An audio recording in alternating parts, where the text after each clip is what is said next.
Hoy les hablaré de la hipótesis más importante de las matemáticas. Dicen, el problema sin resolver más difícil de todos los tiempos. La hipótesis de Riemann.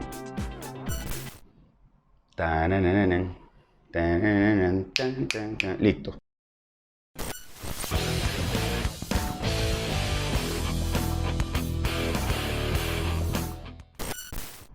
La hipótesis de Riemann es considerada el problema sin resolver más importante en matemática. Se afirma que hay un patrón oculto en la distribución de los números primos, los números que no se pueden factorizar o más bien tienen solo dos factores, que son 1 y sí mismo, ¿cuáles? El 2, el 3, el 5, el 7, el 11, etc. La hipótesis se ha demostrado experimentalmente para los primeros 100.000 millones de casos, pero ¿y si fallara más allá? Mejor demostrarlo, ¿no? La historia empieza con la suma de fracciones del tipo 1 más un medio más un tercio. La solución es un entero 5/6, aproximadamente 1/83. Pero, ¿qué ocurre si seguimos sumando fracciones cada vez más pequeñas? Por ejemplo, 10 de ellas, 1 más un medio más un tercio más un cuarto más un quinto, bla bla bla, más un décimo. Usando solamente una calculadora, estas fracciones suman aproximadamente 2,9 en decimales. La serie de números 1, un medio, un tercio, un cuarto, un quinto, un sexto, se denomina serie armónica.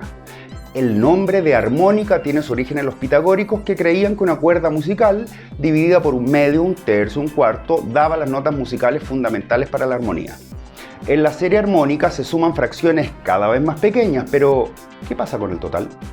¿Crece por encima de todos los números o hay una barrera en algún punto, un límite más allá del cual nunca aumenta?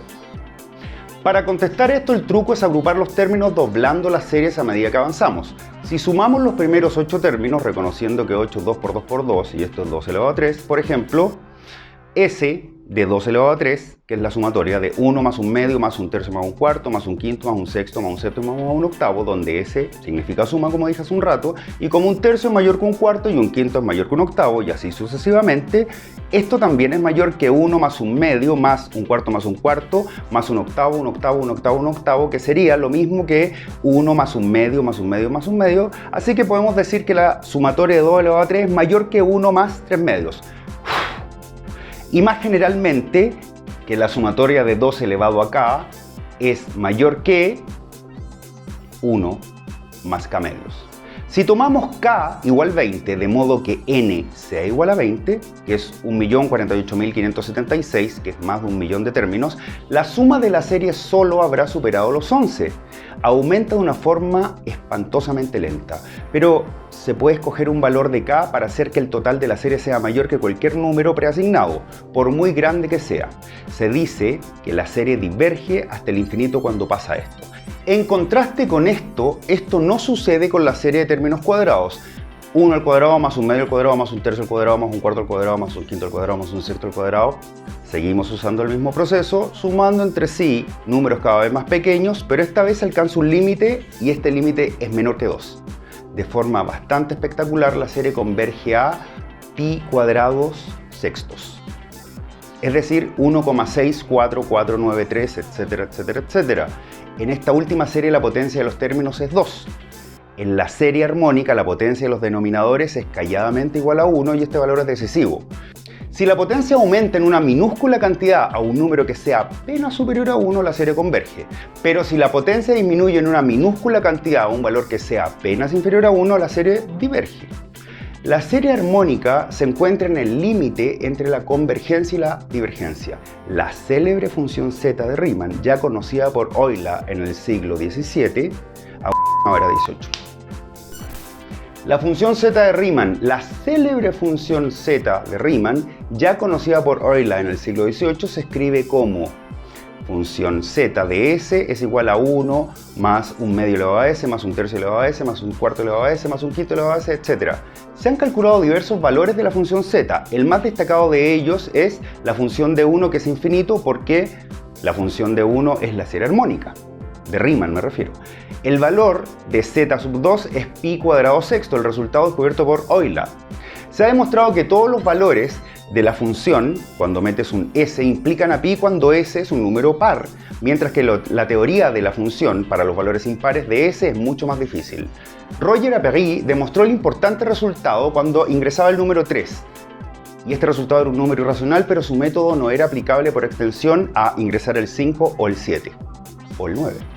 La variable s de la función z de Riemann representa una variable real, pero se puede extender la aplicación de esta para representar un número complejo. Esto permite aplicarle las potencias técnicas del análisis complejo. La función z de Riemann tiene una infinidad de ceros, es decir, una infinidad de valores de s para los cuales la función va a ser 0. En un artículo presentado a la Academia de Ciencias de Berlín en 1859, Riemann demostró que todos los ceros importantes eran números complejos que se hallaban en la franja crítica delimitada por x igual 0 y x igual 1. También realizó su famosa hipótesis. Todos los ceros de la función z de Riemann se encuentran en la línea de x igual 1/2, la línea que se encuentra a lo largo de la parte central de la franja crítica. Charles de Laval-Poussin y Jacques Hadamard demostraron que los ceros debían hallarse en el interior de la franja, de modo que x no pudiera ser igual a 0 o a 1. En 1914, el matemático inglés G.H. Hardy demostró que una infinidad de ceros se hallan a lo largo de la línea x igual 1/2, aunque esto no impide que haya una infinidad de ceros fuera de ella. Por lo que respecta a los resultados numéricos, los ceros no triviales calculados hasta 1986, que son 1.500 millones de ellos, sí se encuentran en la línea de x igual 1/2, mientras que los cálculos realizados hasta la fecha han verificado que esto también es cierto para los primeros, ojo, 100 billones de ceros. La conjetura es que todos los ceros se encuentran en esta línea decisiva, pero esto aún está por ser demostrado o refutado. ¿Por qué es importante la hipótesis de Riemann, dirán ustedes?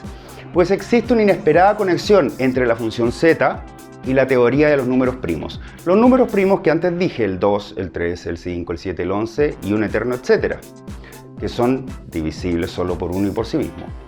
Usando primos podemos formar la expresión, no la digo porque es larguísima, y esto resulta ser otra forma de escribir la función z.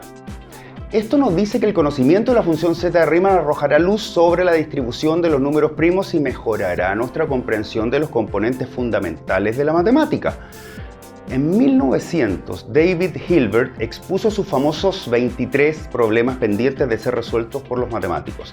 Dijo de su octavo problema: si me despertase después de haber dormido durante 500 años, mi primera pregunta sería: ¿se ha demostrado la hipótesis de Riemann?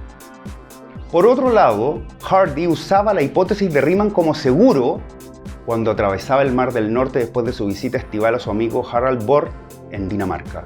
Antes de dejar el puerto enviaba una postal a un amigo en la que siempre afirmaba que acababa de demostrar la hipótesis de Riemann. Y claro, era una inteligente apuesta en la que era imposible perder. Si el barco se hundía, tendría el honor póstumo de haber resuelto el gran problema.